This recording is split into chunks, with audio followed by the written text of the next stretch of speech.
there lived a clever fox named Felix.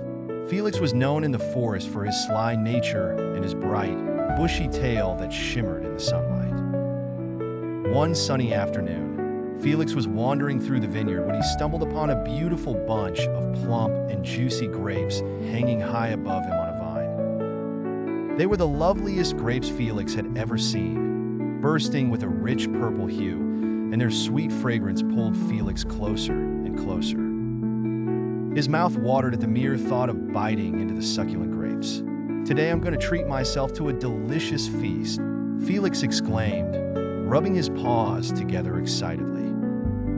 With great anticipation, he stood on his hind legs and stretched as far as he could towards the grapes. But alas, the grapes were hanging too high for Felix to reach them. Determined, Felix tried jumping to grab the grapes. He leaped once, then twice, each jump higher than the last, but still, the grapes were out of his grasp. Felix was not one to give up easily. "No grape is going to outwit me," he declared with a huff. So, Felix ran back a few paces, took a running start, and leaped with all his might, but he missed yet again. Felix panted, wiped the sweat from his brow, and thought hard. Suddenly, he had a clever idea. He decided to pile some nearby rocks to create a makeshift ladder to reach the grapes.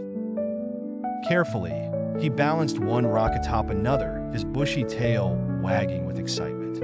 Once again, Felix attempted to reach the grapes, climbing his unsteady structure. Just as his paw was about to brush the cluster of grapes, the stack wobbled and crumbled beneath him, sending Felix tumbling to the ground in a heap. Getting up and brushing the dust from his fur, Felix sighed in frustration. He sat on his haunches, stared forlornly at the unattainable grapes, and ultimately decided to walk away. "Those grapes are probably sour anyway," he said with a flick of his tail, trying to preserve his pride. Felix trotted away from the vineyard, feeling a mix of disappointment and acceptance. As he ambled back into the forest, he learned a valuable lesson about always having realistic expectations and knowing when to let go.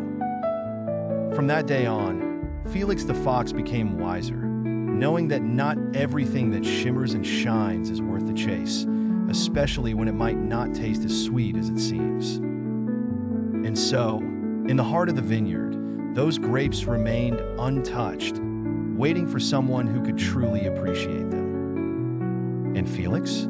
He remained a contented fox, finding joy and satisfaction in the simple pleasures and easier-to-reach berries of the forest.